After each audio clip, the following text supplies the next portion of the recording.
ประเทศหนึ่งของพี่น้องประชาชนชาวไทยร่วมกับ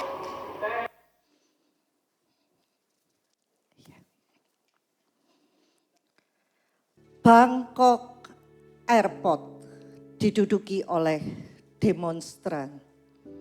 Keadaan kacau balau di Thailand. Ketika pemerintah Australia menyadari situasi tidak kondusif, kemudian pemerintah Australia mengirimkan pesawat khusus untuk mengevakuasi warganya yang ada di Bangkok. Siapa yang boleh ikut naik pesawat? Pemegang paspor Australia. Apakah kita galau dengan berita-berita krisis yang sekarang melanda di mana-mana? Katanya tahun depan bisnis akan seperti kiamat.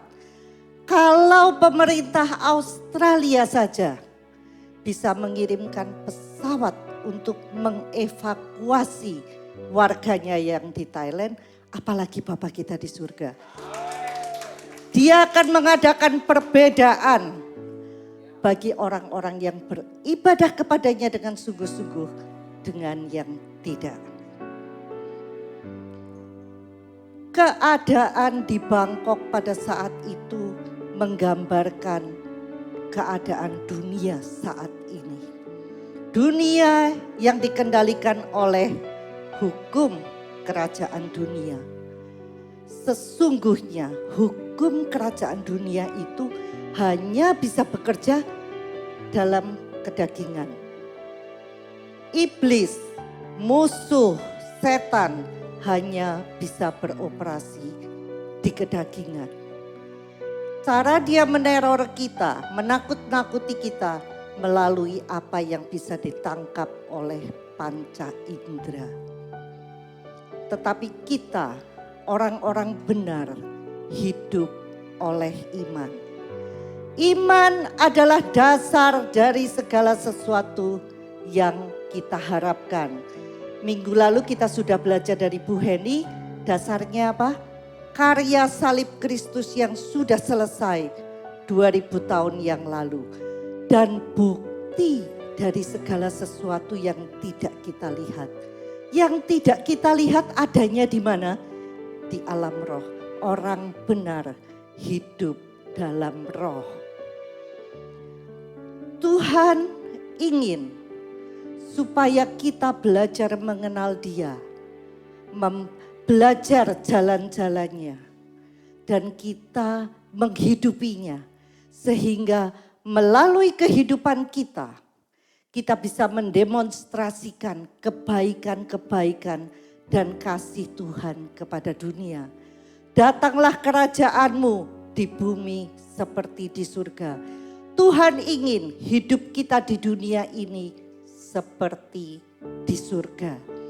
Sehingga tetangga kita, orang-orang yang tidak mengenal Tuhan, berbondong-bondong datang kepada kita. Saya ingin kenal Tuhanmu, kok hidupmu seperti di surga. Di kayu salib, apapun yang kita butuhkan sudah selesai. Sudah dibayar lunas oleh Tuhan Yesus dan lihat di bawah kayu salib begitu banyak kadonya. Apa isi kadonya?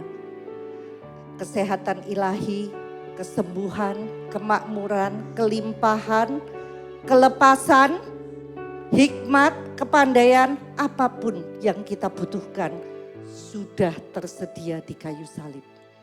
Bagaimana cara kita membuka kadonya? Dengan iman.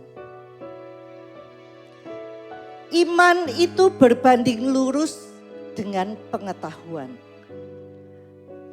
Minggu yang lalu saya mengajak Bu Mira dan Caroline pergi ke Batavia Cove di Pik 2. Rupanya mereka belum pernah ke Batavia Cove. Pengetahuan diterima oleh Bu Mira. Ibarat benih. Ternyata benih ini jatuh di tanah hati Bu Mira yang baik. Benih ini menjadi pewahyuan. Oh, ternyata ada ya Batavia Cove yang cantik itu. Ada mobil listrik, ada resto di kapal. Kemudian iman pun timbul dari hati Bu Mira. Setelah itu Bu Mira menindaklanjuti, kalau begitu besok lagi saya akan ajak Joel cucu saya untuk ke Batavia Cove. Main mobil-mobilan listrik, makan di resto kapal. Benih pengetahuan ini menjadi pewahyuan, ditindaklanjuti dengan tindakan iman. Maka cucunya Bu Mira menikmati Batavia Cove. Dengan cara yang sama, kita dengar Lukas 6 ayat 38. Beri, maka kamu akan diberi. Ketika kita mendengar firman itu, pengetahuan masuk ke kepala kita. Pengetahuan ini adalah benih. Ditabur kalau di tanah hati yang baik, oke, saya persembahkan. Benih ditabur, ditanam, tinggal tunggu waktu. Kalau kita menanam benih apel, gak usah ditunggu-tunggu, pada waktunya pasti kita akan panen apel. Dan tidak hanya sekali, karena panennya setiap kali musim apel, apel kita akan berbuah. Tetapi kalau jatuh di tanah hati yang berbatu, penuh semak duri, cepek, aduh dapat dua porsi rawon ini. Next time aja deh, simpen lagi. Kita tidak menabur, tentu kita tidak menuai. As simple as that. Perhatikan, kita tidak bisa pergi melampaui pewahyuan yang kita terima. Oleh karena itu, kalau kita ingin tahu kekayaan kerajaan Allah itu apa saja sih? Kita lihat di sini. Alkitab, firman Tuhan. Disinilah kita bisa mendapatkan pewahyuan, kelimpahan, kemakmuran kerajaan Allah, apapun yang kita butuhkan tersedia di sini. Iman adalah mata uang kerajaan Allah. Semakin besar iman kita, semakin banyak kekayaan yang tersimpan di dalam firman-Nya bisa termanifestasi dalam kehidupan natural kita. Setiap kita mempunyai akses yang sama, setiap kita mempunyai firman Tuhan yang sama. Setiap kita yang lahir baru punya roh Allah yang sama dengan segala kekayaannya yang tinggal di dalam roh kita. Tetapi anugerah Allah yang mengalir di dalam kehidupan kita dan bisa termanifestasi dalam kehidupan kita berbanding lurus dengan pewahyuan yang kita terima dari kebenaran firman-Nya dan kita tindak lanjuti dengan tindakan iman. Kita masih hidup di dunia ini. Dunia ini dikendalikan oleh hukum dunia. Ilustrasinya seperti hukum gravitasi. Hukum gravitasi, apapun yang kita lempar ke udara akan ditarik jatuh ke bawah, nggak ada jatuh ke atas. Demikian juga hukum dunia, senantiasa menarik kita turun kepada kedagingan. Tetapi kita, orang-orang Kristen yang sudah lahir baru, kita bisa hidup menurut hukum kerajaan Allah. Ketika kita menyelaraskan diri dengan hukum kerajaan Allah, iman pun timbul. Iman yang mendorong kita ke atas. Ketika gaya gravitasi mendorong ke bawah dan iman mendorong ke atas, dan dorongan ke atas ini jauh lebih besar daripada tarikan ke bawah, perbedaan kekuatan itu yang bisa membuat pesawat kita take off, naik terbang tinggi. Hukum gravitasi masih ada, tetapi kita berada di atas hukum gravitasi. Ketika saya naik pesawat dari Jakarta ke Surabaya, saya hanya butuh waktu 1,5 jam. Tetapi ketika naik mobil, itu menggambarkan kalau kita hidup menurut hukum dunia, saya butuh setidaknya 9-10 jam, tergantung macetnya. Coba kita lihat. Ketika saya naik pesawat dan naik mobil, apa yang saya lakukan sama enggak? Sama, saya hanya duduk manis. Tetapi dengan naik pesawat saya mengalami percepatan. Saya mengalami kelimpahan, saya mengalami pelipat gandaan 30, 60, 100 kali lipat. Bukan karena hebatnya saya, tetapi karena saya bekerja sama dengan hukum kerajaan Allah. Kita lihat papan panahan ini. Roma 12 ayat 2 berkata, janganlah kamu menjadi serupa dengan dunia ini, tetapi berubahlah oleh pembaharuan budimu. Kita diselaraskan pikiran kita dengan kebenaran firman Tuhan. Sehingga kamu dapat membedakan, perhatikan, apa yang baik, yang berkenan kepada Allah, dan yang sempurna.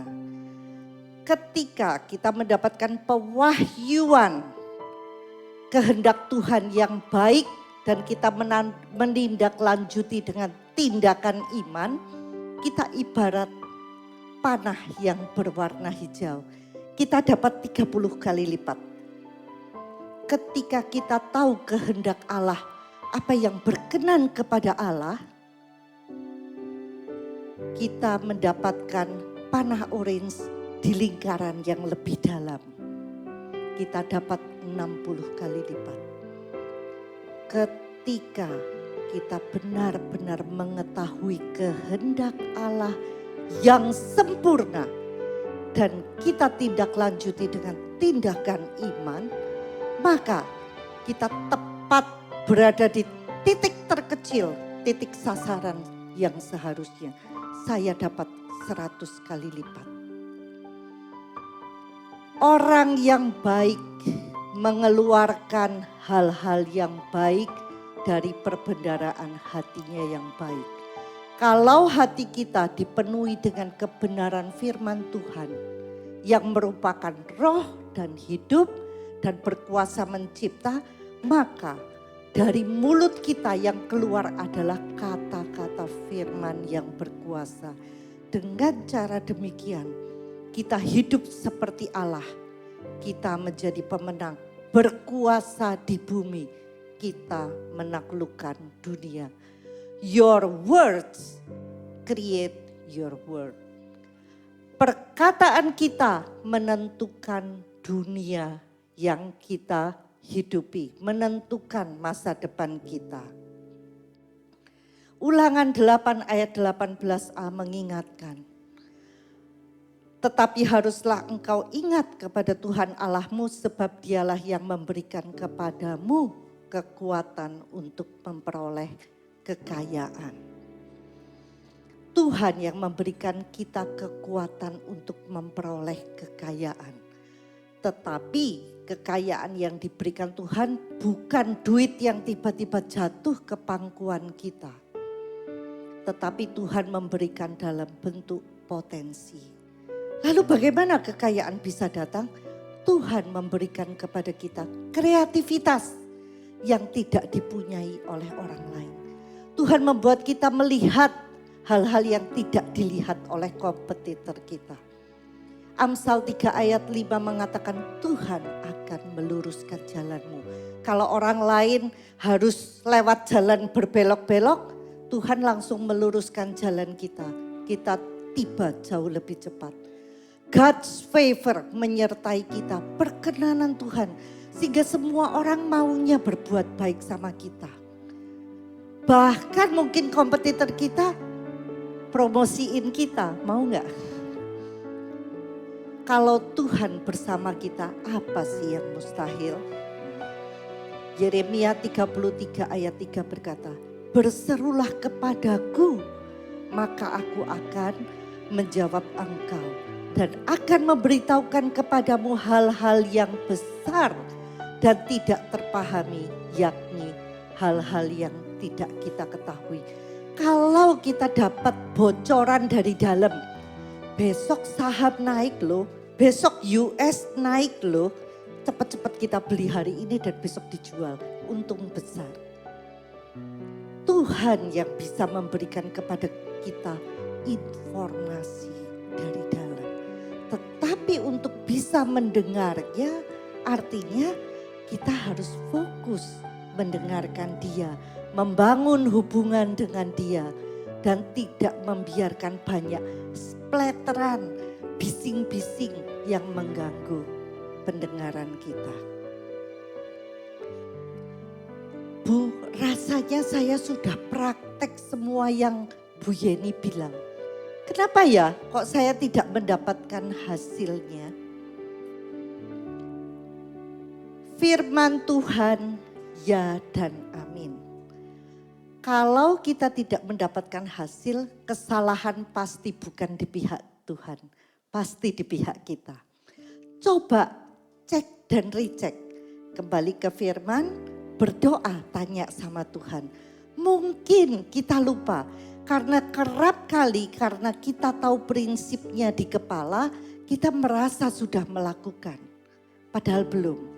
Kita tahu kan tadi Lukas 6 ayat 38, beri maka kamu akan diberi.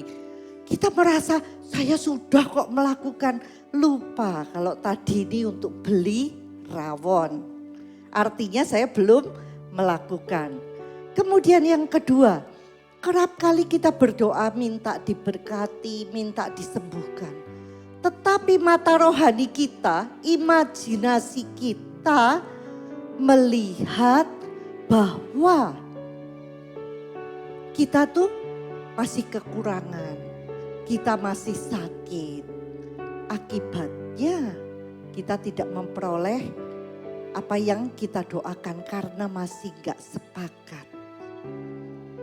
Segala sesuatu yang kita terima di alam natural, semua dimulai dari apa yang kita terima di alam roh. Mental miskin itu artinya bagaimana? Selalu dihantui perasaan takut kekurangan, takut tidak cukup. Apa aja yang pas-pasan yang punya mental miskin? Ternyata enggak. Banyak orang juga yang sudah kaya, tetapi dulu dia pernah trauma, miskin sekali. Sehingga mental miskin menghantui dia, selalu takut kekurangan. Sesungguhnya ketika kita memiliki mental miskin, itu karena kita tidak mempercayai Allah. Halangan lainnya, saya mendapatkan pewahyuan ini. Berbahagialah orang yang suci hatinya karena mereka akan melihat Allah. Ketika saya mendapatkan pewahyuan ini, saya mengambil keputusan, saya nggak mau ada hal-hal yang remeh-remeh, hal-hal yang sepele-sepele mengganggu hati saya. Kalau tiba-tiba saya nggak disapa orang, daripada saya berpikir, jangan-jangan karena ini, karena itu. Saya tanya langsung, kenapa sih kamu nggak nyapa saya? Marahkah? Kita tanya aja, kalau memang saya keliru, oke, saya perbaiki. Saya minta maaf, beres. Tersinggung, ini itu tidak jelas, tanya langsung. Why? Kenapa saya repot-repot begitu? Karena saya nggak mau hal yang nggak penting ini menghalangi saya mendapatkan kelimpahan dari Tuhan. Kelimpahan surga nggak cepek hun ke saya karena yang sepele-sepele ini. No way. Saya mau cepek hun berkat Allah mengalir dalam kehidupan saya. Next. Mengapa tadi kita sudah bahas, kita sulit memberi karena kita takut kekurangan, karena kita takut tidak cukup. 1 Yohanes 4 ayat 18 mengatakan, di dalam kasih tidak ada ketakutan. Kasih yang sempurna melenyapkan ketakutan. Sesungguhnya kita takut karena kita tidak betul-betul mendapat pewahyuan akan kasih Bapa yang luar biasa. Lihat gambar yang pertama, anak kecil pegang kaki, saya selalu membayangkan itu saya. Itu kita semua. Saya mungkin kalau cerita dengan teman-teman tentang mimpi saya, cita-cita saya yang setinggi langit. Nanti saya dikatain, tukang berkhayal. Mana mungkin. Tapi dengan Tuhan Yesus saya berani cerita apa aja. Saya berani bermimpi yang paling mustahil pun. Dulu kecil saya kan dari Kebumen, kota kecil di Jawa Tengah. Saya bermimpi, Tuhan saya kepingin keliling dunia. Dunia seperti apa aja gak ngerti, gak pernah keluar negeri. Tapi ternyata mimpi saya meskipun belum full sudah dijawab Tuhan. Cukup oke, saya sudah ke 5 benua, saya sudah lebih dari 60 negara. Ternyata tidak ada mimpi kita yang terlalu besar buat Tuhan. Perhatikan Tuhan Yesus itu mendengarkan saya cerita mimpi saya yang gak masuk akal itu dengan seksama, dengan penuh kasih. Dan Dale Carnegie bilang, kalau punya mimpi, mimpilah, tembaklah mimpimu setinggi matahari. Kalau meleset, paling enggak kita nyampe ke bulan. Tapi kalau kita mimpinya cuma segini, kepleset, aduh gak dapat apa-apa gitu. Gambar yang kedua, kadangkala saya kan juga berbuat salah, merasa bersalah, merasa gak enak. Ada beban-beban karena kesalahan saya juga. Saya boleh curhat kepada Tuhan Yesus. Dan Tuhan Yesus mendengarkan saya dengan penuh kasih. Jangan takut, aku akan menopang kau dengan tangan kananku yang membawa kemenangan. Udah gak usah galau, aku yang berperang untuk kamu dan kamu akan diam saja. Bukankah luar biasa kita punya Allah yang begitu peduli, begitu mengerti apa isi hati kita.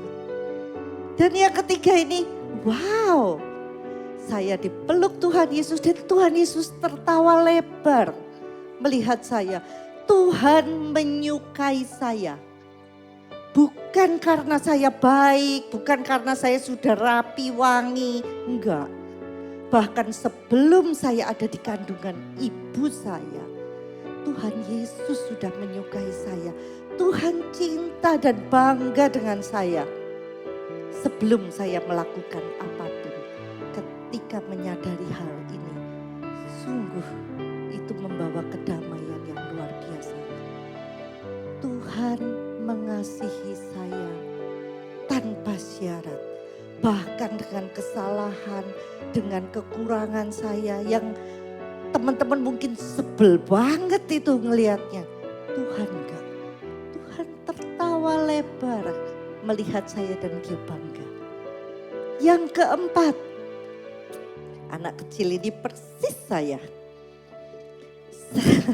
Saya bilang, Tuhan Yesus saja yang gandeng tangan saya. Kalau saya yang gandeng Tuhan Yesus, mungkin pegangan saya bisa lepas. Ketika Tuhan Yesus gandeng tangan saya seperti anak kecil ini. Kepala saya suka meleng ke kanan, ke kiri. Gak nurut. Tuhan Yesus dengan sabar membimbing setiap langkah saya. Dan setiap langkah saya merupakan suatu mujizat. Ketika saya berjalan bersama Tuhan, artinya kami harus saling menyamakan langkah-langkah kami. Artinya saya harus mengikuti arah yang Tuhan Yesus mau. Dan saya harus mengikuti cara pikir Tuhan Yesus. Kalau saya berjalan bersama Tuhan Yesus, saya pasti menang. Apa sih yang mustahil buat Tuhan Yesus? Betul gak?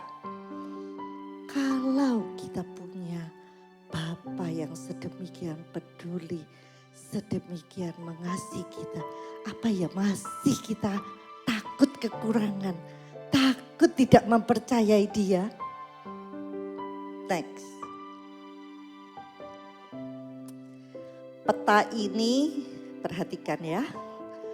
Pada Desember tahun 2009 kami sekeluarga ke Melbourne. Kotanya Miko ya Miko. Di sana menghadiri graduation Elisa. Setelah itu kecuali Elisa, saya, Pak Indra, Christian, Niko dan Michelle terbang ke Western Australia. Dari Perth kami akan mengunjungi Pinnacle yang sebelah kanan batu-batu tinggi itu. Rencananya kami akan menginap di Cervantes yang biru tua sebelah atas. Karena ini desa terakhir yang ada penduduknya sebelum ke Pinnacle. Rencananya besoknya kami ke Pinnacle pada saat itu tanggal 30 Desember tahun 2009. Dari Perth saya sewa mobil Camry. Karena sebelumnya saya udah tanya teman, gak apa-apa toh pakai sedan, gak apa-apa. Camry kan lebih enak. Rupanya di sepanjang perjalanan dari Perth itu kami bolak-balik berhenti foto main. Sampai Lenselin yang warna biru muda, kami udah kesorean. Sudah jam 3 sore kami tiba di Lenselin. Lenselin ke Cervantes masih butuh waktu 2,5 jam. Waduh, kita kayaknya kesorean ini. Jadi pada saat itu sambil jalan Pak Indra lihat-lihat GPS. Pada waktu itu belum ada handphone seperti sekarang yang ada GPS-nya. Kami pakai GPS Garmin. Kemudian kelihatan di GPS ada jalan potong. Ketika kita coba lihat, kalau lewat jalan potong, kami hemat waktu 1 jam. Jadilah Pak Indra mengambil jalan potong. Ketika mobil melewati jalan potong, wow, jalannya beraspal dan mulus, cukup lebar. Sampai pada waktu itu kami ngomong, iya ya kalau di negara maju jalan potong saja beraspal dan mulus. Kami jalan cukup jauh, kemudian ada jalan bercabang. Kami mengambil jalan ke arah Cervantes. Makin lama jalanannya makin jelek.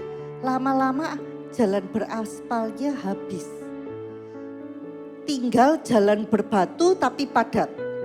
Ketika makin lama kok makin gak sejahtera ini. Christian bilang, "Pak, balik aja. Iyalah, semua bilang, balik aja. Pak Indra putar balik. Ketika putar balik tidak terlalu jauh dari tempat kami putar balik, roda bannya masuk ke pasir. Karena di Australia, di Western Australia itu banyak padang-padang dan banyak pasirnya. Kalau kepingin tahu kira-kira gambarannya seperti gambar yang di atas tengah itu. Jadi mobil kami selip. Dicoba untuk didongkrak, gak bisa. Waduh, gimana ini? Pada waktu itu sudah jam 4. Saya ingat sekali. Ketika saya melayangkan pandangan ke sekeliling, di sekeliling kelihatan ada tanah kosong, tapi sudah dipagari pagar kawat berduri tapi belum digarap. Artinya tanah ini sudah ada pemiliknya tapi belum digarap. Kemudian kami ingat tadi kira-kira 3-5 kilo dari tempat kami selip ini, kami sempat melihat pria yang sedang menjalankan traktornya. Kami lihat ke sisi yang lain seperti gambar tengah atas. Karena padang di Australia itu beda dengan hutannya kita. Kalau hutannya kita kan penuh tanaman tinggi-tinggi, di sana enggak. Cuman ada satu tanaman yang tinggi, yang lainnya pendek-pendek, agak jauh lagi kelihatan yang tinggi. Tanaman perdu. Mobil selip stuck, apa yang harus dilakukan? Kemudian Pak Indra dan Christian berjalan ke arah selatan, mencari pria yang bertraktor tadi. Kita mau minta bantuan. Pak Indra jalan dan dengan Christian itu berkilo-kilometer. Akhirnya mereka menemukan ada sebuah gudang dengan traktornya sudah diparkir. Berarti orangnya sudah pulang. Tetapi Pak Indra lihat di sana ada air. Paling enggak besok kami bisa ke sana dan ada tanaman pendek mirip stroberi katanya. Tetapi bukan stroberi dan ada buahnya. Kayaknya bisa dimakan. Paling enggak kami tahu besok kami bisa ke sana. Sementara saya dan Niko kami berjalan ke arah utara cari jalan besar.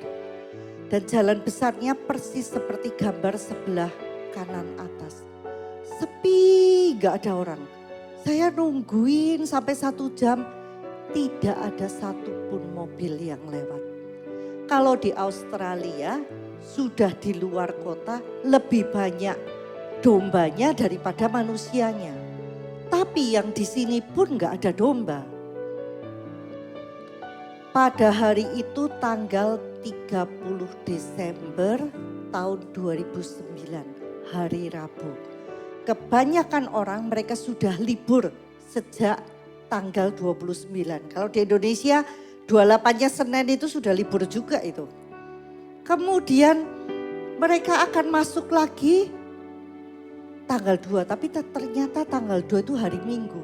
Jadi kira-kira tanggal 3 baru mereka mulai kerja. Artinya dari tanggal 30 sampai tanggal 3 ini kemungkinan kecil ada orang yang datang menolong kami. Dan saya sewa mobil sampai tanggal 3 juga.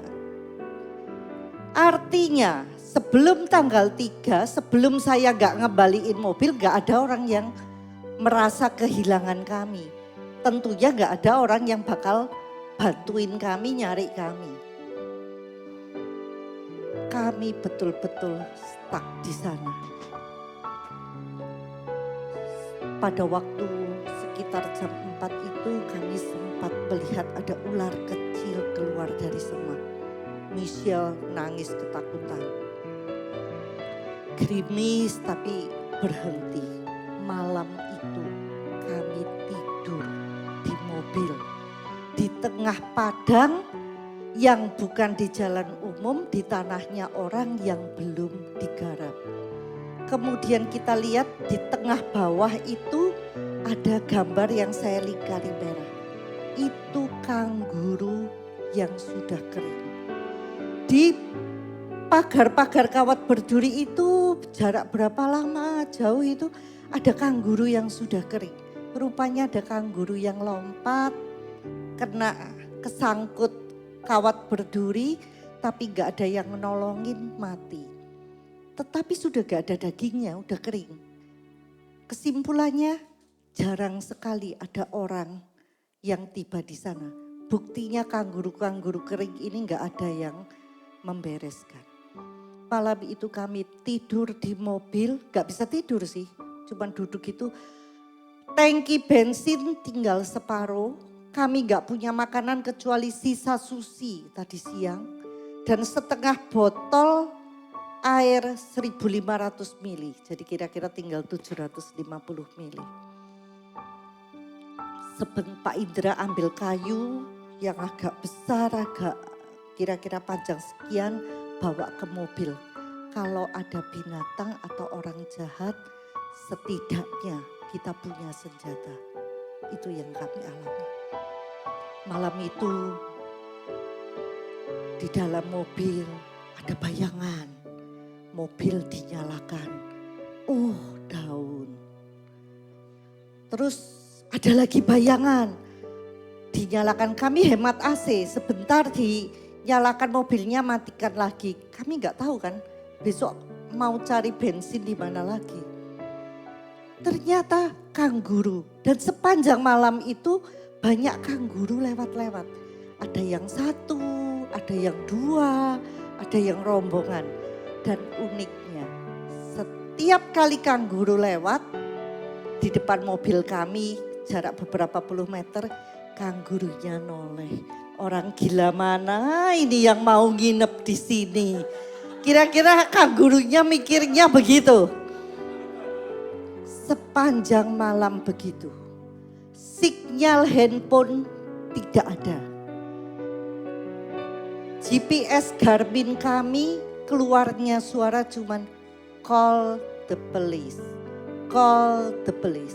Sampai kita mesti matiin. Berisik. Suruh telepon polisi terus sinyal aja gak ada, gimana teleponnya gitu loh.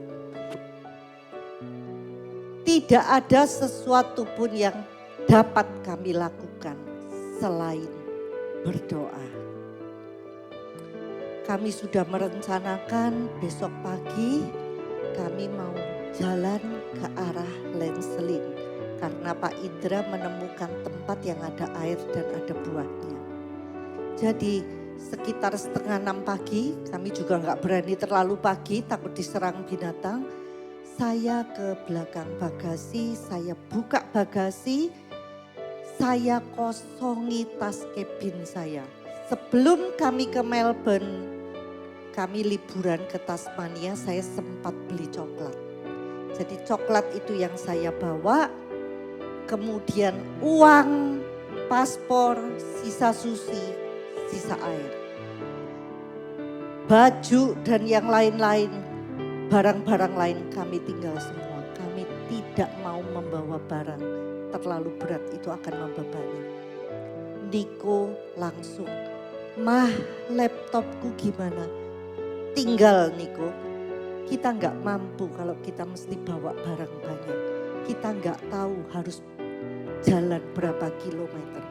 Apalagi pada waktu itu Michelle, anak bungsu saya masih umur 8-9 tahun.